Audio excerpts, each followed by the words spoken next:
আসসালামু আলাইকুম, সবাই কেমন আছেন? আজকে একেবারে খুব গরম, গরম একটি কাজ নিয়ে আসলাম। এটি হচ্ছে MI 11 আল্ট্রা। দেখুন 888 এর প্রসেসর, অনেক দামি একটি ফোন, কিন্তু সমস্যা হচ্ছে যে ওয়াইফাইটি অন হচ্ছে না। ওয়াইফাই অন করতে গেলে আবারও অফ হয়ে যায়। বারবার ট্রাই করলে একই অবস্থা হয়। কোনোভাবেই ওয়াইফাই অন হয় না। আরও একটি সমস্যা আছে, এই ফোনটি নাকি একদম কালো হয়ে যায়। তো সরাসরি ওনার সাথে কথা হয়নি এবং দেখুন লকটিও উনি আমাকে দেয়নি এবং কি উনি কিন্তু আমার ভিডিও দেখেই এসেছেন। উনি আমার দোকানে এসেছেন, বাট আমি কিন্তু যেখানে বসে থাকি সেখানে আসলে উনি আমাকে খুঁজেই পাননি হয়তো। যে কারণে উনি সরাসরি বাইরে কথা বলে ফোনটি দিয়েছেন এবং কি আমি ফোনটি হাতে পেলাম। তো সমস্যা হচ্ছে যে যারা আমার কাছে ফোন কাজ করাতে চাবেন, বিশেষ করে ভিডিও দেখে আসবেন, তাদেরকে বলবো আপনারা অবশ্যই আমার নাম্বারে মেসেজ, টেক্সট মেসেজ অথবা আমার হোয়াটসঅ্যাপে মেসেজ দিবেন অথবা হোয়াটসঅ্যাপে ভয়েস দিবেন। এই কন্ট্যাক্টটি অবশ্যই মনে রাখবেন। এইভাবে কন্ট্যাক্ট করে আসবেন, তাহলে আপনার জন্য সুবিধা হবে, আমার জন্যও সুবিধা হবে। তো দেখুন, এই প্রসেসর রিবোলিং করার আগে কিছু হিস্টোরি নিতে হয় এবং কি একটি ফোন সম্পর্কে অনেক কিছু প্রশ্ন থাকে এবং যেমন পাসওয়ার্ডটি প্রয়োজন হয়। তো অনেক বিষয়ই কিন্তু আমি সরাসরি কথা বলার সুযোগ না পেলে এই সমস্যাগুলো হয়ে থাকে।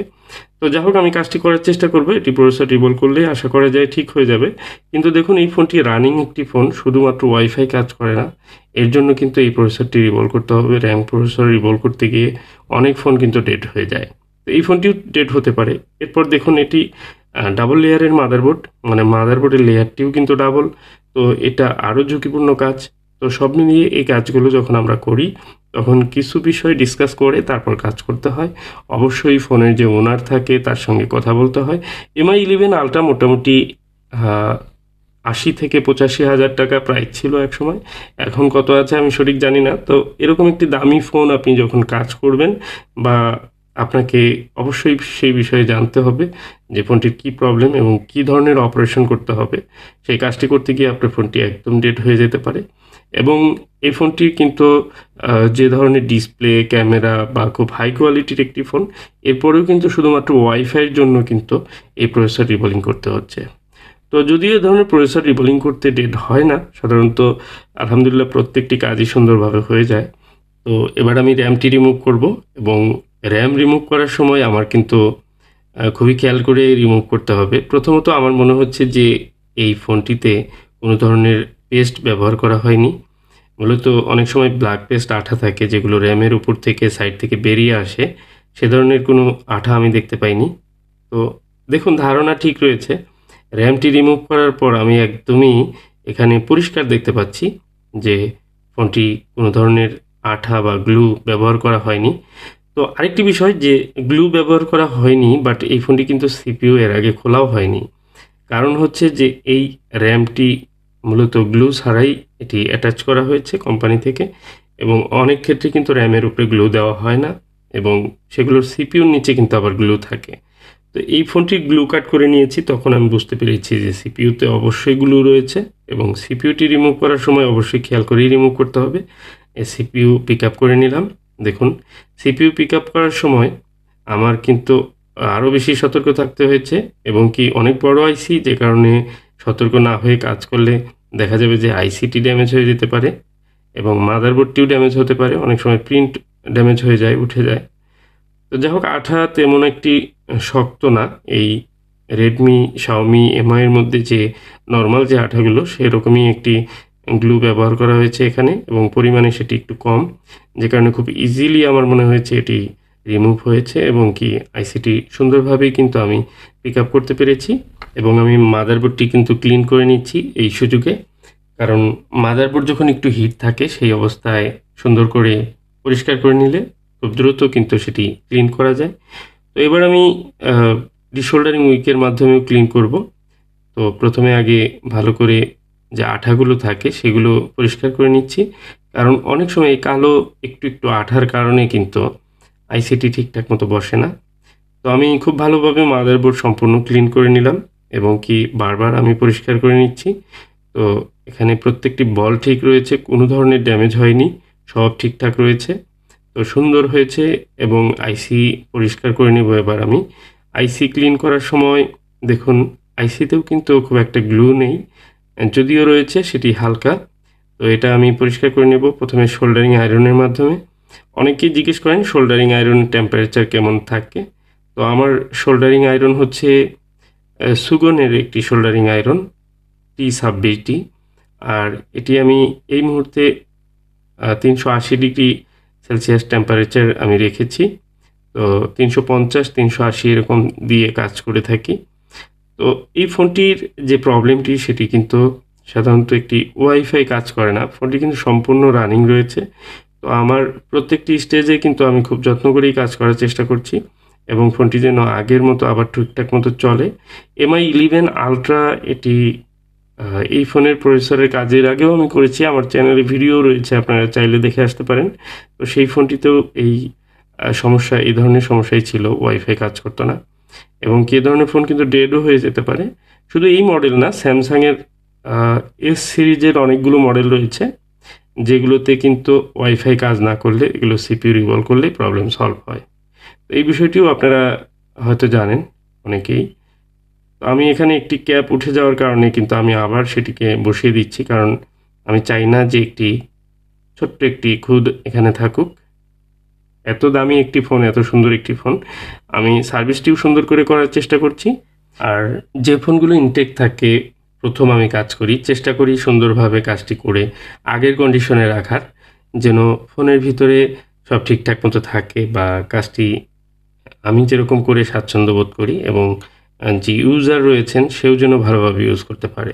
কিন্তু অনেক কাজের ক্ষেত্রে আমরা পাই এরকম যে ফোনটি কাজ করা হয়েছে বা ফোনের কন্ডিশন খারাপ বা আসার মেরে ঢিল মেরে একেবারে ফোনের 12টা বাজিয়ে দিচ্ছে।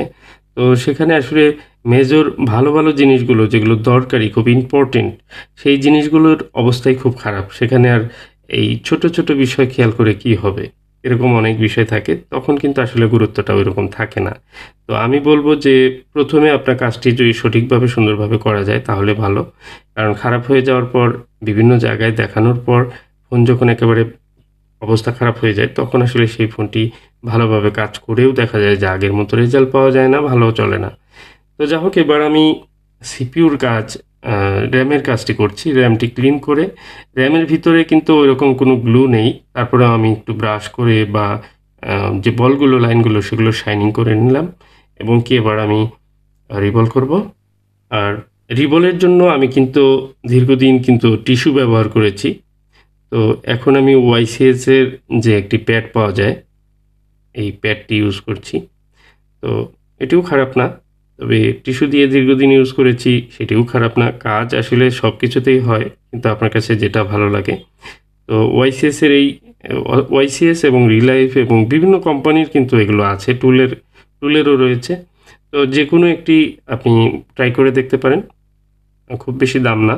তো এটি ট্রাই করলে আপনার ওয়েস্টেজ কম হবে, কারণ টিস্যু অ্যাপ্লাই করলে দেখা যায় বারবার টিস্যু ফেলে দিতে হয় এবং কি টিস্যু কম লাগে না, অনেক লাগে যারা বেশি বেশি রিভলভ করে। তো যাই হোক, আমি এবার সিপিইউ কিন্তু পিপিটি দিয়ে ভরে দিয়েছি এবং এবার আমি রিভলভ করব। তো রিভলিংয়ের জন্য যেহেতু বড় আইসি, ধীরে ধীরে এক চান্সে যেন হয় সেদিকে ট্রাই করছি। তো রিভলিং হয়ে গেলে আশা করি ফোনটি সুন্দরভাবে অন হবে আবার, এবং যে প্রবলেমটি রয়েছে ওয়াইফাই প্রবলেম সেটিও সলভ হবে। তো সিপিইউ রিভল শেষ, এবার আমি র্যামটি রিভল করব এবং র্যাম রিভল করার জন্য সেম একই প্রসেসে আমি রিভলটি করে নেব। তো এখানে আমি যে পিপিটি ইউজ করেছি, এখানে 199° টেম্পারেচারের যে পিপিটি পেস্ট রয়েছে সেটি ইউজ করেছি। তো অনেকে 183 ইউজ করেন, আপনি করতে পারেন যে কোনোটি, তবে 200° আশেপাশে করলে একটু ভালো হয়, লং লাস্টিং হবে আশা করা যায়। তো যাই হোক, আমি র্যাম রিভলভ করে নিলাম এক চান্সেই এবং সিপিইউ র্যাম রিভলভ হয়ে গেছে। এবার একটু সোল্ডারিং করে তারপর বসিয়ে দিব। আমরা কিন্তু খুব শীঘ্রই সেই কাঙ্ক্ষিত রেজাল্টে পৌঁছে যাব যে আমার ফোনটির প্রবলেমটি সলভ হয় কিনা। তো এই ফাঁকে আরেকটি রিকোয়েস্ট করব, যদি আমার চ্যানেলটি এখনও সাবস্ক্রাইব না করে থাকেন অবশ্যই চ্যানেলটি সাবস্ক্রাইব করে রাখবেন। এ ধরনের যে সমস্যাগুলো রয়েছে, প্রসেসর ইস্যু হয়, এরকম অনেক ফোন রয়েছে যেগুলো হয়তো ধারণাই থাকে না অনেকের, সাধারণ ইউজার যারা, তারা কিন্তু এই ফোনগুলো নিয়ে অনেক ভোগান্তিতে পড়েন। তাই আপনাদের যারা পরিচিত আছে তাদের সাথে ভিডিওটি শেয়ার করে রাখবেন, অথবা আপনার ওয়ালে শেয়ার করে রাখতে পারেন, ফেসবুকে শেয়ার করে রাখতে পারেন। এতে করে এ ধরনের ফোনগুলোর যারা প্রবলেমে পড়বে তারা কিন্তু খুব সঠিকভাবে গাইডলাইন পাবে এবং তারা তাদের নিকটস্থ যারা এক্সপার্ট রয়েছে তাদের কাছ থেকে এই ফোনগুলো রিপেয়ার করে নিতে পারবেন খুব সহজে।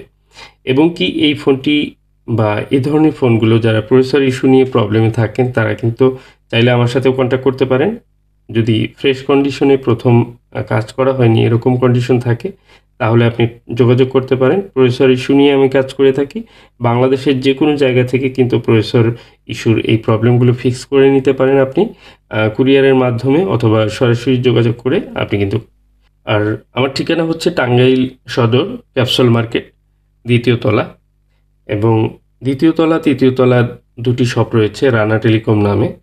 তো এখানে আরও অন্যান্য টেকনিশিয়ান রয়েছে। আপনি চাইলে আমার সাথে সরাসরি কন্ট্যাক্ট করতে চাইলে আমার হোয়াটসঅ্যাপ নাম্বারে ভয়েস অথবা টেক্সট মেসেজ করবেন।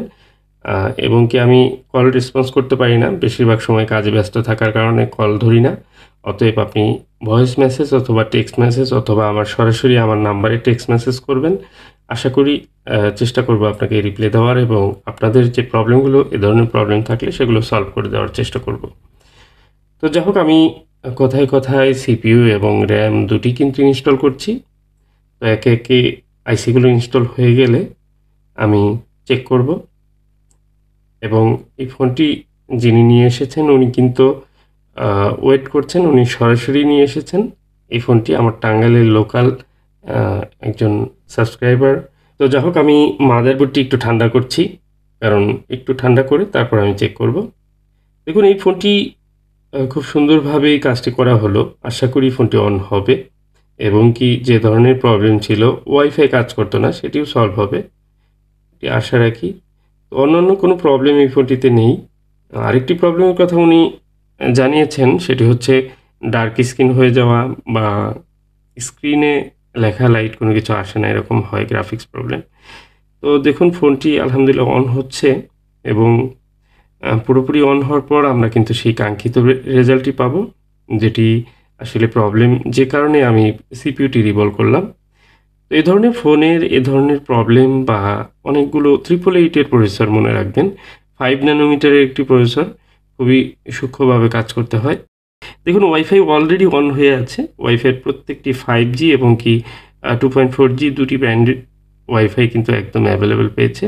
তো আলহামদুলিল্লাহ ফোনটির প্রবলেমটি কিন্তু সলভ হয়েছে। আশা করি ফোনটি একদম দীর্ঘ সময় খুব ভালোভাবে উনি ইউজ করতে পারবেন। কাজটি খুব সুন্দর ছিল। এবং আপনাদের কাছে কেমন লেগেছে? আপনাদের কাছে যদি ভালো লেগে থাকে অবশ্যই একটি লাইক করে যাবেন, আর সেই সাথে চ্যানেলটি সাবস্ক্রাইব করে রাখবেন। যারা অলরেডি সাবস্ক্রাইব করেছেন তাদেরকে অসংখ্য অসংখ্য ধন্যবাদ।